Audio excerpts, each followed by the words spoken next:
Region 6 has recorded 7 new COVID-19 cases. Renetta Court reports.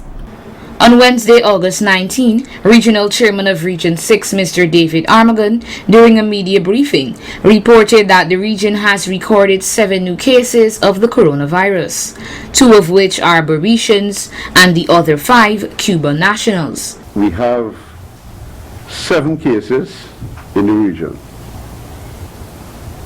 7 cases. We have 2 cases.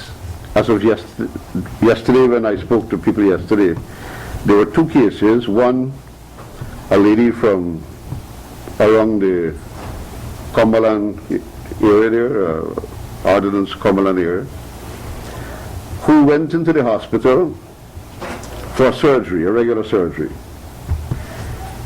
After the surgery, she was recovering, and then I understand she had some relatives coming to visit her from mining community from Region 7.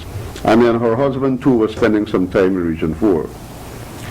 So after she started to develop respiratory problems, the doctors decided that she became complicated, and they decided to transfer her to Georgetown Hospital.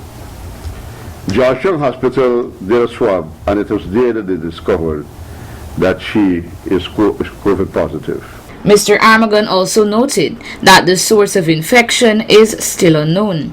The other Barbadian who tested positive for the virus is a young man who resides along the number 74-75 quarantine area. He was supposed to go out of the country, was supposed to fly out of the country yesterday. But he, apparently before you leave the country you have to do a test. And so when he went and did the test, he's asymptomatic, he didn't really he had these problems. So when he went and he did the test, it showed that he is positive. So he was stopped from leaving the country yesterday. So he is right now in quarantine at the quarantine facility that we have here. The other 5 cases were reported to be Cubans who entered the region from crossing the Suriname border. They were apprehended by the surveillance people, and we quarantined them at Rosal. Samples were sent to Georgetown for testing, and of this, the 6 that we sent, the 6 swabs, the 5 have shown that 5 positive. So that makes 7 at the moment here in the region. 5 Cubans and 2 Barbadians. He further emphasized, there are more there now. There's still, there's not, it's not that it's the 6 alone. The results for the others have not come back as yet.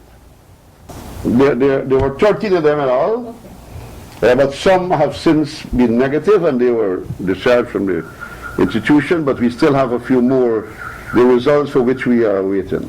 The chairman also highlighted that one of the major challenges they are faced with is protecting the border, which has been an issue due to its porous state. There is an additional problem too, because the Guyanese came with these Cubans when they brought them into Rosal, and he was also in isolation there at Rosal. He was quarantined with the Cubans.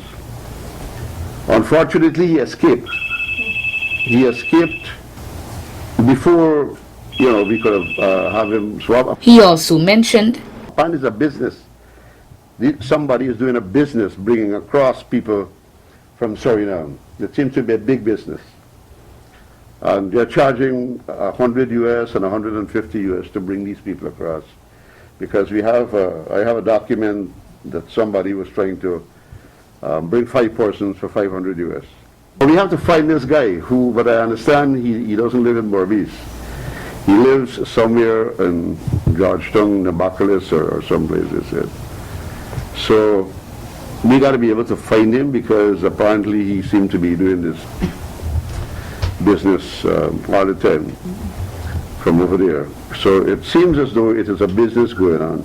And Suriname, they got very, very large numbers of people now. They have over 2,000 people who are now with COVID positive. Mr. Armagon stated that the region's COVID-19 task force and response team will be working assiduously to identify the families, friends, and persons who would have come in contact with the infected persons to ensure they are tested. Then we also have the issue, remember she was at the Amsterdam Hospital, and she did a surgery.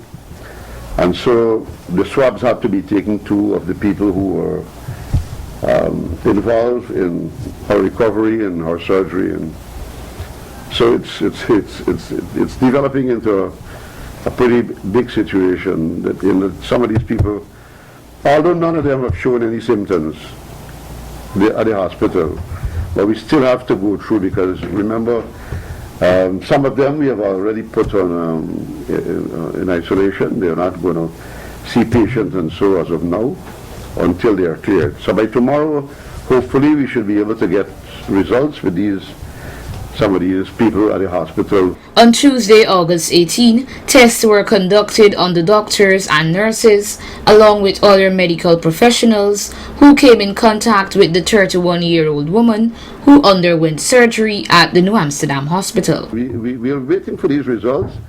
Based on that, then because many other persons in the hospital has asked to be tested too. You know, there's not a situation of fear or anything, because none of the persons so far who were exposed to have shown any symptoms or anything.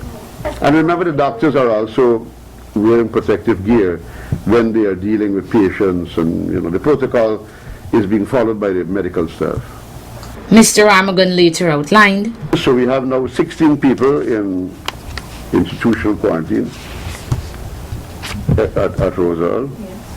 We have 5 in isolation. Those are the Cubans. And the one guy, remember, said one. So far we have done 93 tests in the region, and we only have remaining 39 test kits. We have made contact with the Minister of Health and other people at the Ministry of Health, and we are expecting another 300 kits to come to Berbice maybe tomorrow or the next day. When the new testing kits arrive, 100 will be going to the New Amsterdam Hospital, 100 at the Skeldon Hospital, and the Port Morant COVID-19 Center. Reporting for Channel 8 News, Renetta Kurt.